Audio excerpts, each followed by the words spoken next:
네, 시선집중 3부의 문을 열겠습니다. 저희 시선집중이 이번 주에 신년 특별기획으로 응답하라 2022를 마련했습니다. 올해 최대의 정치 이벤트는 누가 뭐라고 해도 대통령 선거죠. 많은 사람들이 촉각을 곤두세우고 있는 건데요. 그래서 저희가 아주 특별히 관련 여론조사를 실시를 했습니다. 그래서 바로 지금 그 결과를 공표를 할 것이고요. 그리고 내일과 모레 이틀에 걸쳐서 진보와 보수를 대표하는 농객들과 여론조사 결과를 토대로 대선판을 종합 점검해보는 시간을 가지려고 합니다. 그래서 내일은 유시민 작가가 출연을 하고요. 모레는 전원책 변호사가 출연을 할 예정입니다. 많이 기대해 주시기 부탁드리면서 여론조사 결과 지금부터 자세히 정리해 보도록 하겠습니다. 코리아 리서치의 이인환 수석연구원 모셨습니다. 어서 오세요. 네, 안녕하세요. 네. 뭐 조사하시느라고 고생 많이 하셨고요. 네. 자, 일단 여론조사 개요부터 좀 소개해 주시겠어요? 네. 이번 조사는 MBC가 코리아 리서치에 의뢰해 지난 1월 7일부터 8일 동안 이틀 동안 조사가 되었습니다. 네. 전 국민 만 18세 이상 남녀 1,003명을 대상으로 휴대폰 가상번호를 이용한 전화 면접 방식으로 조사가 진행되었고요. 표본 오차는 95% 신뢰 수준의 플러스 마이너스 3.1%이며 응답률은 22.5%입니다. 네. 네, 보다 자세한 내용은 중앙선거 여론심사위원회에서 확인하실 수가 있습니다. 알겠습니다. 일단 좀 하나하나 좀 짚어봤으면 일단 다자대결 구도에서 그러니까 지지율 조사하셨죠? 예, 지지율 어떻게 나왔습니까? 네, 내일이 대선이고 여야 후보 4명이 대결한다면 누구에게 투표하는지 물어봤습니다.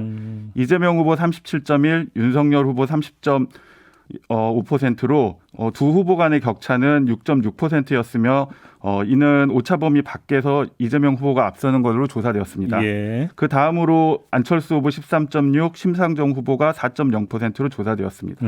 지금 저 관심의 대상은 20, 30대잖아요. 네, 맞습니다. 20, 30대 그 대선 후보 지지율은 어떻게 나왔어요? 20, 30대의 그 특징이라고 할 수 있는 것은 안철수 후보의 약진을 좀 견인했다라는 특징을 보일 수 있겠을 것 같습니다. 그렇겠죠. 저희가 이 같은 내용과 같은 동일한 방법으로 MBC 정기조사도 진행했었는데요. 네. 그때는 20대의 지지율이 한 6.5% 수준에 불과했었습니다. 안철수 후보에 네, 맞습니다. 근데 이번 조사에서는 급등해서 안철수 후보가 20대에서 23.1%까지 올라갔고요. 예. 30대의 경우에도 연말조사에서 7%였던 지지율이 21%까지 급증해서 결국에 2030이 안철수 후보의 지지율을 견인했다고 볼 수 있을 것 같습니다. 예, 그렇군요. 자, 근데 문제는 안철수 후보의 상승세가 일시적인 반사작용이냐 아니면 지금 견고한 지지세냐 이게 이제 상당히 중요한 포인트 아니겠습니까? 네, 맞습니다. 어떻게 분석을 합니까? 안철수 후보의 지지층이 견고하다고 말씀드리기에는 좀 어려울 것 같습니다. 저희가 이번 조사에서 지지율 후보를 앞으로도 계속 지지할 건지 지지 강도를 좀 조사했었는데요. 예.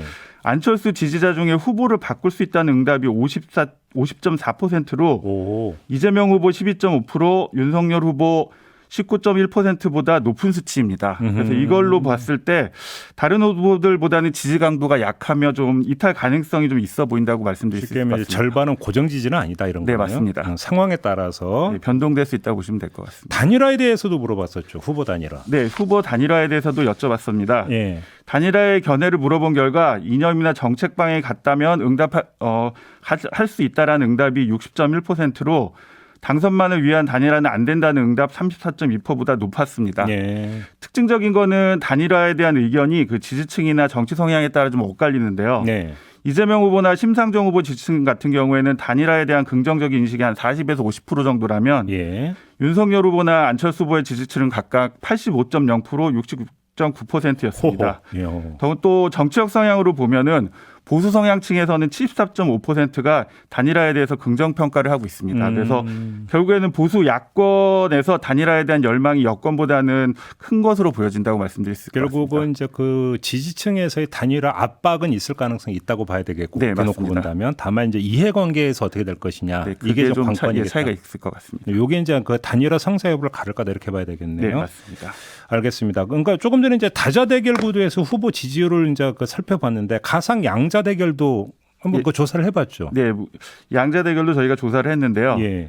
여야 후보가 1대1로 맞붙는 가상 양자 대결을 보면 윤석열 후보가 나올 경우에는 이재명 44.5%, 윤석열 39.2%, 예. 안철수 후보가 나올 경우에는 이재명 38.2%, 안철수 43.5%로 양자 대결에서는 야권에 누가 나오던 간에 오차 범위에서 접전을 벌이는 걸로 조사됐습니다. 그래서 현재 다자 대결이 만약에 양자 대결이 될 경우에는 여야 후보 간의 격차가 좁혀지는 것으로 보여지고요.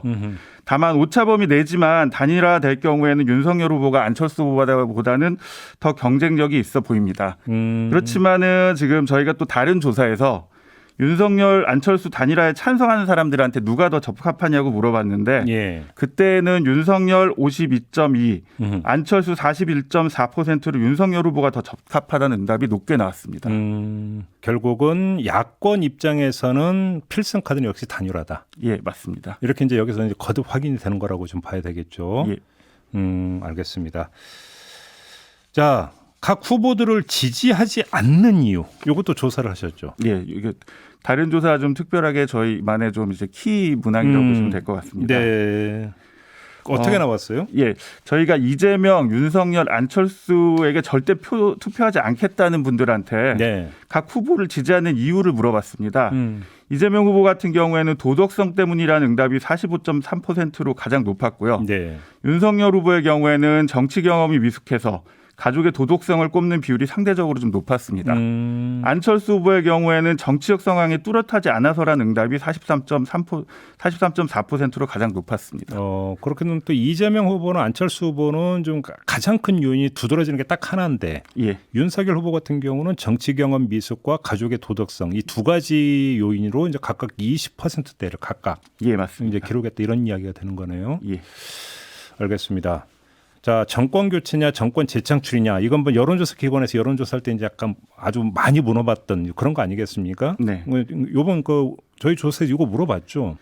저희는 그러니까 구도로 물어본 건 아니고 예. 그러면 이제 이재명 후보를 지지하는 이유는 뭔지 각각 후보를 지지하는 이유에서 이제 네. 관련돼서 좀 말씀드릴 수 있을 것 같습니다. 네네. 그래서 이재명 후보를 지지하는 이유 중에 정권 재창출은 한 7.1%밖에 되지 않았습니다. 오. 반면에 이제 윤석열 후보를 지지하는 경우에는 정권 교체가 82.9%로 좀 압도적으로 높았습니다. 그래서 어허. 정권 교체냐 아니면 재창출이냐가 민심을 가르는 데는 어느 정도 요인이 될 수 있다라고 저희 지지 이유를 통해서 확인할 수 있을 것 그럼 같습니다. 거꾸로 지지하는 이유를 보면 또 그럼 또 그러니까 다르게 이제 볼 수 있는 거잖아요. 네. 그럼 이재명 후보를 지지하는 이유 중에서 가장 높았던 게 뭐예요? 이재명 후보 중에 지지하는 가장 높았던 이유는 개인의 자질이나 능력이 뛰어나서 지지한다는 응답이 40.4%로 가장 높았고요. 예. 그 뒤로는 정책이나 공약이 마음에 들어서가 21.0%로 뒤를 이었습니다. 아하, 그렇게 되는 거군요. 네. 알겠습니다. 자, 차기 정부가 해결해야 할 과제 이것도 물어본 걸로 아는데 어떻게 나왔어요? 차기 대통령이 우선 해결해야 될 과제로는 응답자의 4명 중 1명이 경제성장과 일자리 창출을 꼽았습니다. 역시. 예. 그 다음으로는 주거 안정 및 부동산 정책이 21.7%, 코로나 극복이 11.9%, 네. 부패 비리 청산이 10.4% 등 순으로 조사되었습니다. 그러면 거의 60% 가까이 되는 게 결국은 다 경제 민생 맞습니다. 이쪽이라고 봐야 되는 예, 거죠. 예. 결국 이제 그만큼 이제 삶이 불안정하다라는 이야기의 이제 반증일 수도 있는 건데 네. 여기에 대해서 이제 각 대선 후보들이 얼마나 유효적절한 이제 답을 내놓느냐 이것이 이제 대선판에서 경쟁력을 가르는 이제 중요한 요인이 될 것이다. 예. 이런 이야기로 연결이 될 것 같고요.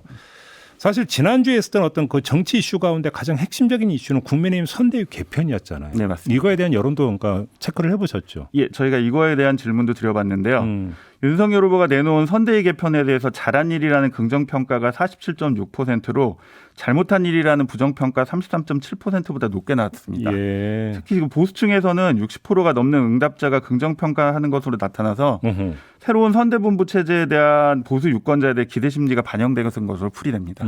그럼 이제 선대위 개편 후에 윤석열 후보 이제 지지를 다시 또 어떻게 조정해야 되는 거예요? 이것도 그럼 중요한 관심사가 되겠네요. 관심 포인트가 될 수 있을 것 같습니다. 그러면 앞으로 이제 앞으로도 여론조사가 쏟아질 텐데 역시 포인트를 짚는다면 지금 이야기했던 바로 선대위 개편에 따라서 윤석열 후보의 지지율이 어떻게 조정되는 거, 그렇죠. 요거가 이제 나올 수 있고 또 다른 게 또 있을 수 있을까요? 네, 우선 이재명 후보 같은 경우에는 30% 후반의 정체되어 있는 지지율, 이른바 그렇죠. 그 30% 후반 박스권에서 벗어날 수 있어서 40%대까지 진입할 수 있는지를 좀 지켜봐야 할 것 같고요. 그렇죠. 네, 윤석열 후보 같은 경우에는 이번 조사에서 보면은 어느 정도 좀 하락 곡선이 좀 이게 진정된 형태로 좀 나타나고 있습니다. 그래서 향후에 이재명 후보의 격차를 어떻게 줄일 것인지 예. 그리고 또 안철수 후보의 그 상승세를 어떻게 차단할지를 좀 주목해야 될 것 같습니다. 알겠습니다. 여론조사 하시느라고 고생 많이 하셨고요. 마무리하겠습니다. 고맙습니다. 네, 감사합니다. 네, 코리아 리서치의 이인환 수석연구원과 함께했고요. 바로 이 여론조사 결과를 토대로